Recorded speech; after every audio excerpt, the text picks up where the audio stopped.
السلام الله عليكم ورحمة الله وبركاته. kusoo dhawaada Elite Wave Adjust Channel. Aniga Cabdullaahi Cali Aadan Cabdalla Gool. Waxaan dhaxaynoo marayay serieskeeni Elite Wave Theory. Waxaan horey usoo qaadanay cashirkii ka horeeyay oo ku saabsanaa impulsiga iyo noocyadiisa kala duwan iyo ruleskiisa. cashirkeena labaad insha Allah focuska waxaan saari doonaa nasiinooyinka. nasiinada ugu horeysa aan qaadan doono waxay inoo noqon doontaa zigzag. haddaan horey u galno zigzag waa corrective ruleska. zigzag haddaan eegno waa a corrective wave labeled as ABC. waa saddex dhaqaaq ama saddex nasiino kuwaas oo lagu leebaleeyo ama lagu calaamadeeyo ABC. hore waxaa usoo baran numbers iyo waxaa isticmaalayna, balse nasiinooyinka markii la taagayan waxaan arki doonaa letters anagoo isticmaalayna insha Allah. Subdivisions of wave A and C are impulse or diagonal. hadda cashirka hore soo daawatay impulse iyo diagonal waa taqaanaa, waa ka dharagsan tahay. haddaad cashirkaas hore daawan insha Allah descriptionka hoose ayaan kuu dhigi doonaa ee kasoo daawo. lugta A iyo C waxa ay noqdaan impulse ee waa inoo tan ee shantaas dhaqaaq markay isku tagaan magac waxay baxsan doonaan ama letter A. kadibna nasiino suuqa marka soo qaatana waxaa ku calaamadeyn doonaa B. shan kale marka uu sameeyana waxaan dhihi doonaa C. taas macnaheeda waxay tahay lugtaada A waa impulse ama diagonal, sidoo kaleetana lugtaada C same like that. diagonal wax kale ma ahan, waa inay dhaqaaqada isku dhex jirjiraan oo like this. eedeena markaan diagonal noqotay, markaana C-deena diagonal noqotay. intaasba zigzag haddaad suuqa ku aragtid mar waxaa arki doontaa asagoo sidaan u samaysan shan dhaqaaqo impulsiya eeda iyo C-daba ah. sidoo kaleeto mar kalena waxaa laga yaabaa inaad aragtid eedoo diagonal C-da oo caadi impulsi ah. mar kalena waxaa laga yaabaa inaad aragtid C-da oo diagonal ah iyo eeda oo impulse caadi ah. haddii eeda diagonalka markuu hadduu ka dhaco diagonalkaas waxaa lagu magacaabaa leading diagonal. haddii lugta u dambeysa ee C-da hadduu ka dhacana waxaa lagu magacaabaa ending diagonal. sidaasaa lagu kala saaraa diagonalska aan soo kala qaybinay, labadaas u kala qaybinay. labadan meelaha ay ka dhacaan waa kuwan, halka impulsiga ay ka dhici jireen lugta koowaad iyo lugta shanaad. waxaa inoo soo haray lugta B-da eeda iyo C-da haddaan fahnay. wave B can be any corrective structure. wave B waxaa kale laga lugtan ama dhaqaaqan B waxay noqon kartaa dhammaan nasiinooyinka mid ka mid a. B-da sidaan farno waa sidaan, isla hadda waa kuwan wada saddex dhaqaaq oo zigzag ahaana ayaga xitaa u yaalaan, balse ayagoo noocyo kala ah arki doonaa. okay, ayada noocyada kala ah aan mar eegno. Fibonacci-ga oo soo laabanaynaa. sawirkan hoosida nooga muuqda dhaqaaqi B markaan taaganahay. B-da way isbedeshay markaan oo wuxuu noqday nasiino sidaan u taala. nasiinada magaca leedahay ayadana waa gaari doonaa insha Allah. midaana sidoo kaleeto midna sidaan u taala. waa nooc kale oo kamid ah nasiinooyinka. mar kaleetana nasiinadan oo kaleeto saddexdoodaba waa ay kala duwan yihiin, balse waxay u muuqdaan inay isku qaab yihiin, balse waa kala duwan yihiin markii la joogo nasiinooyinka. waa magacyo kala duwan iyo rules ayay kala leeyihiin insha Allah, waa bara doonaa. okay, hadda waxaan aragnay in A isbedesho. haddii isbedesho maxay noqon kartaa impulse ama diagonal. sidoo kaleeto C inay isbedesho ee noqoto impulse ama diagonal. B-dan inay aanay nasiino isku bedeli karto. taas macnaheeda waxay tahay zigzagga waa uu isbedelaan dhammaan xarfihiisa. waxaa kuwa si fudud iskugu bedela waxaa ka mid ah eeda iyo C-da oo waa la aqoonsan karaa ayaga oo shan dhaqaaq ka kooban markasta haba isbedelaan waxume.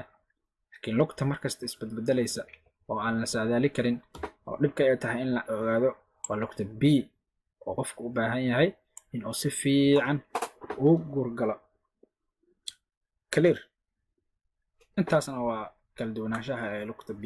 ruleska marka intaas isku aragnay intaas la aragnay zigzag qaab dhismeedkiisu waa 5 3 5 hore waxaa usoo baranay impulsiga in uu ka koobnahay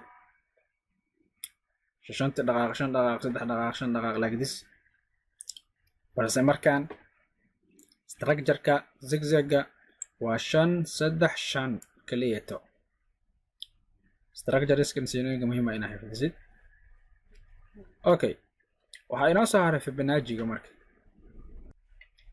Fibonacci-ga waxba kama duwana impulsiga qaabka u fiirinaynay oo lug meeshan wave b inoo waxay noqon doontaa impulsiga waxay nooga ahayd wave 2 ama dhaqaaqi labaad sidaa darteed intaan waa iska leeyihiin suuqa waxaa laga rabaa boqolkiiba 50 61.8 76.4 intaas bullback uu soo sameyn karaa oo sida markuu u dhaqaaqo nasiinadaas meesha ay ku dhamaanaysa Fibonacci retracement-ga la saaraa ee loola jeeda okay midaas wave b ay ahayd sidoo kale wave c ayadana waxaa looga baahan yahay waa midaan dhaqaaqan xiga waaye inuu gaaro ugu yaraan 61.8 boqolkiiba 100 123.6 ee lugti marka sidaan fib extensionka loo saaro oo bida sidaas loogu soo project gareeyo sidan meesha ay gaar lahayd waaye intaas ay noqon kartaa 123 ugu dambayso haddii sida ay gaarto boqolkiiba 61 meeshaas isbedel weyn ka dhici doona oo dhaqaaqi lugta ee la xisaabsanayo wuxuu isku bedeli doonaa impulse sidaa darteed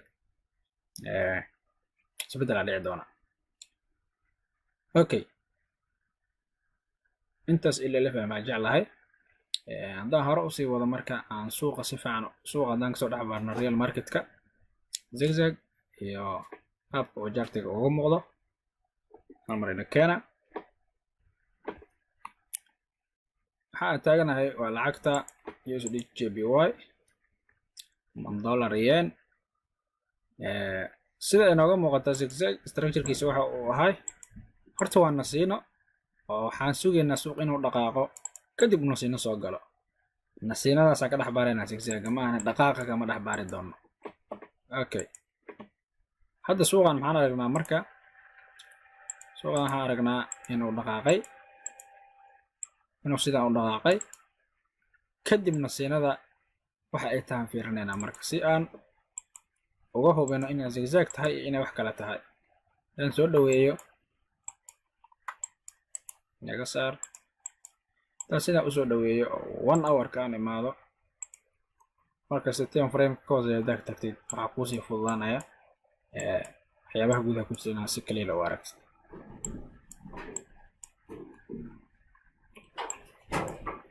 haygii waa inoo kan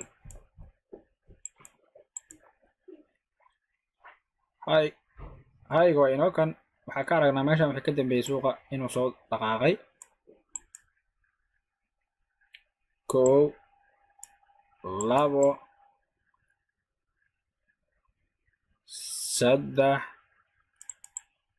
3 4 5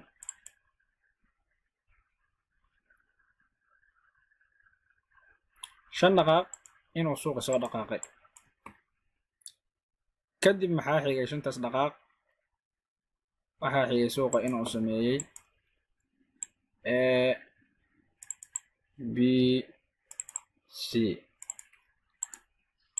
5taas dhaqaaq waxay inoo noqotay sidaan u leebaleeyo waa B C bdan waxaa sheegnay in la isbedeli karto oo dhammaan nasiinooyinka noqon karto sawirkan haddana inuu ku jira aan jeclahay nasiino noocan u taalay like this oo kala baxsaneed hadaa xasuusatid dib ugu cesho fiidiyooga soo arag sida marka sidoo kale waxaan ognahay inay noqon karto horta 5 dhaqaaqa uga baahannahay 1 2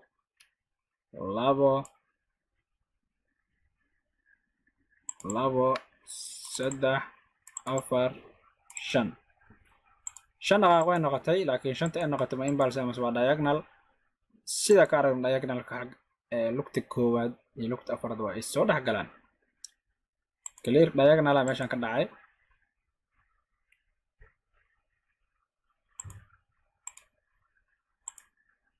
like this ayaa diagonal ku sameyn jirnaa soo maahayn exactly channel labada dhinac ka soo galay jirnay suuqa kadib waxa laga sugo waa break inuu sameeyo sida aragtaanna break ayaa dhacay oo hawada ayuu galay halkaas zigzag qurux badan ayaa nooga sameysmay oo shantii iyo ruleska dhammaan waan ka helnay Fibonacci bal haddaan ku eegno Fibonacci-ga haddaan soo qaadano retracement-ga aan high-ga saarno ayada labida sidaas u saarno waxaan arkaynaa suuqa in uu soo gaaray boqolkiiba konton waxay loo soo jirsaday mararka qaar oo aan badnayn boqolkiiba 38 ayuu suuqa ka laabtaa laakiin ma badna sida hadda muuqata 38 ayuu ka laabtay kontonkana waa ugu dhawaaday okay sidoo kale waa macquul in eeda inta ay noqoto sidaasna Fibonacci-ga inta sidaan loo soo saaro boqolkiiba konton automatic uu noqdo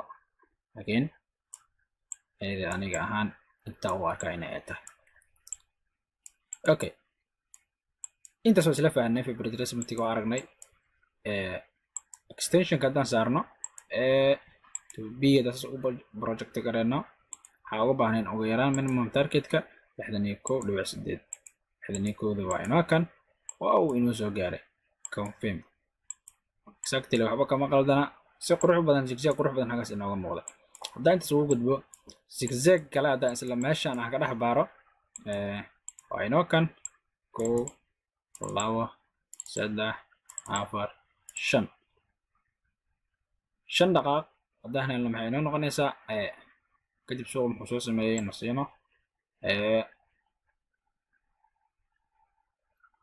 sameeyey nasiino b c suuqa muxuu soo sameeyey nasiino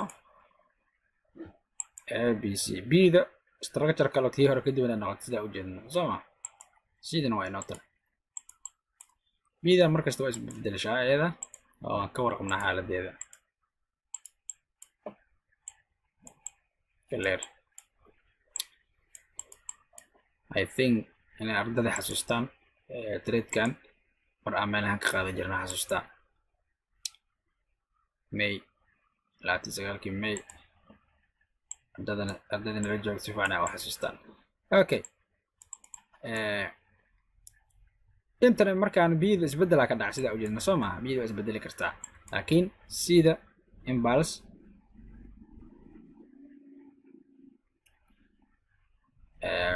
sidoo kale eedana sidoo kale waa impulse oo may soo dhex gelin meeshii lugti koowaad taas macnaheedu waxay tahay inay impulse tahay clear ayadana waa zigzag kala qurux badan oo rulka dhan waafaqay haddaan fibka soo qaadano fibka sidaan usoo qaadano haddaan sidaan u saarno exactly boqolkiiba konton si qurux badan ay u gaartay haddaan extension ka saarnana biyada ku project gareyno boqolkiiba boqol oo clear ayaan ka helnaa taas macnaheedu waxay tahay confirm target qurux badanna waa uu gaaro suuqa kadib waa uu soo daatay suuqa still another zigzag ayay muuqda sida u jeedno zigzag kale waa suuqa waa ka buuxa oo beeriska intaad tagtid 5 dhaqaaq sidaan usoo daadatay like this kadib suuqa muxuu sameeyey nasiino oo zigzag kale ah kadib suuqa muxuu sameeyey 1 2 3 4 iyo 5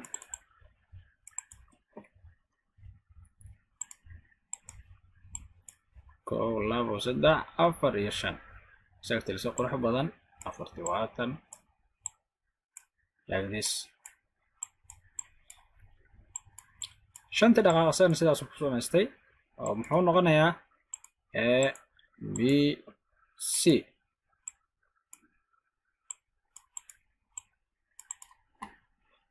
zigzag kale oo isla impulse noqda asagana oo inoo kan haddaan fib ka saarno sidoo kaleeto like this boqolkiiba konton waan ka helnaa tracement haddaan saarno extension kana boqolkiiba boqol waan ka helnaa clear.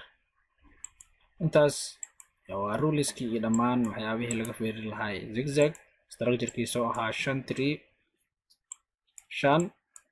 ama 5 si qurux badan suuqa ugu soo dhaxelnay oo qof oo clear ah oo qof walba ka soo saari karo. intaas waxaan kusoo koobay cashirkeena ahay zigzag cashirkeena ku saabsanaa zigzag. waa mahadsantihiin waxaa inoo ballan cashirka xiga. السلام عليكم ورحمة الله وبركاته.